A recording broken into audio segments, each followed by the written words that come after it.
Hello, welcome to lawyers trading.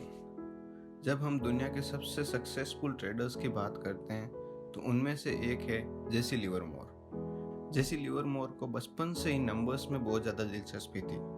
उन्होंने 3 साल के अर्थमेटिक कोर्स को सिर्फ एक ही साल में कंप्लीट कर लिया। वो अपनी 5 साल की उम्र से ही फाइनेंशियल न्यूज़पेपर पढ़ने लगे। जब वे 14 साल के थे तब उनके पिता ने उनका स्कूल जाना बंद करवा दिया।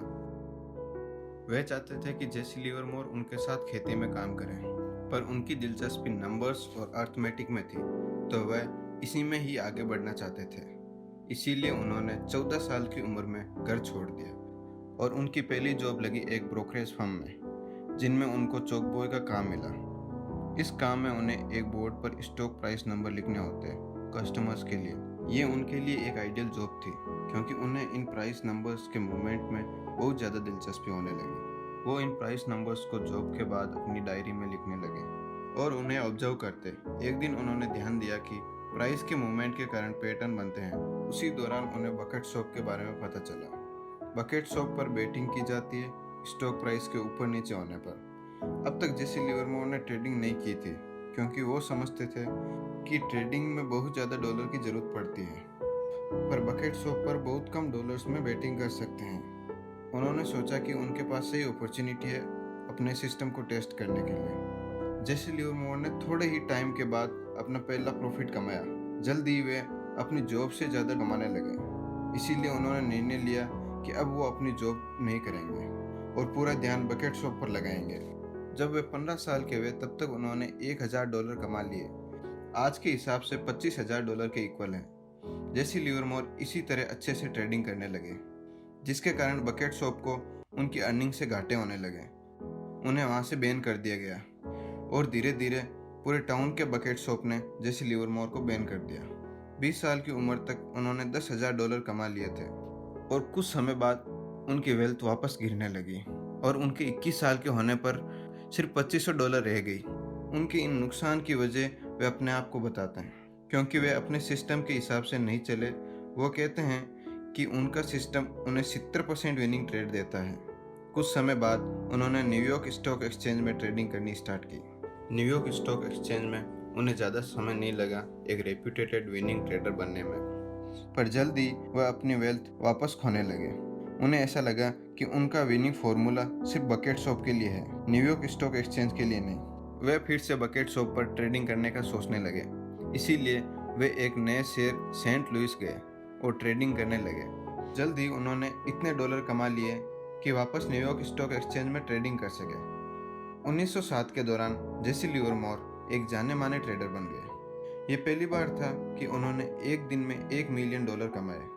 उन्होंने 1907 के क्राइसिस के दौरान शॉर्टिंग करके डॉलर कमाए। इस क्राइसिस के कारण लोगों को बहुत ज़्यादा लॉसेस हुए।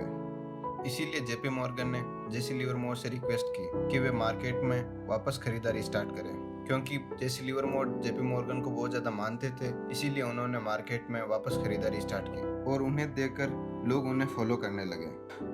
उस समय वे दूसरे रिटेल ट्रेडर और इन्वेस्टर को टिप देते, जिनसे उन्हें काफ़ी फायदा हुआ। इससे वे स्टॉक मार्केट में एक हीरो बन गए। उन्होंने भी काफ़ी वेल्थ बना ली, जिससे वे लग्जरी लाइफ जीने लगे।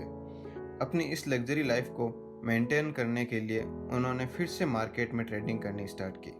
जेसी लिवरमोर एक सेल्फ डिपेंडेंट ट्रेडर थे, पर 1908 के दौरान अपने ही रूल को तोड़ दिया और एक फेमस कॉटन कंसंट्रेटर के कहने पर उन्होंने कॉटन की खरीदारी की, जिससे थोड़े टाइम बाद उनको बहुत बड़ा नुकसान हुआ। उनके लॉस इतने ज़्यादा बढ़ गए कि उनके ऊपर $1,00,000 की उधारी तक हो गई। इसके चलते 1915 के अंदर उन्हें बैंक करप्ट डिक्लेयर कर दिया गया। उनके पास कोई कैपिटल नहीं होने के कारण उन्होंने ट्रेडिंग फैसिलिटी से एक हेल्प मांगी। उनकी इस रिक्वेस्ट के कारण ट्रेडिंग फैसिलिटी ने उन्हें 500 चेस्ट ऑफर किए। अब जेसी लिवरमोर जानते थे कि इस ट्रेड को सही से खेलना होगा, जिसके कारण उन्होंने 6 सप्ताह सिर्फ मार्केट को पढ़ने में लगा दिए और इसका रिजल्ट ये हुआ कि उन्हें इस ट्रेड में बहुत बड़ी सक्सेस मिली। 1929 के दौरान जेसी लिवरमोर ने नोटिस किया कि 1907 के क्राइसिस के दौरान बनने वाले पैटर्न 1929 में भी बन रहे हैं। इस ऑब्जर्वेशन के कारण वे कॉन्फिडेंट फील करने लगे और उन्होंने इन पैटर्न के ब्याह पर शॉर्टिंग करने का विचार किया। उन्हें लग रहा था कि मार्केट में बहुत बड़ा नेगेटिव मूव आने वाला है, इसीलिए वे शॉर्टिंग करने लगे। कुछ टाइम बाद मार्केट उनकी उम्मीदों पर खरा उतरा और वे अपनी ज़िंदगी का सबसे सक्सेसफुल पीरियड एंजॉय करने लगे। 1929 के क्रैश के अंत तक उनकी वेल्थ 100 मिलियन हो गई।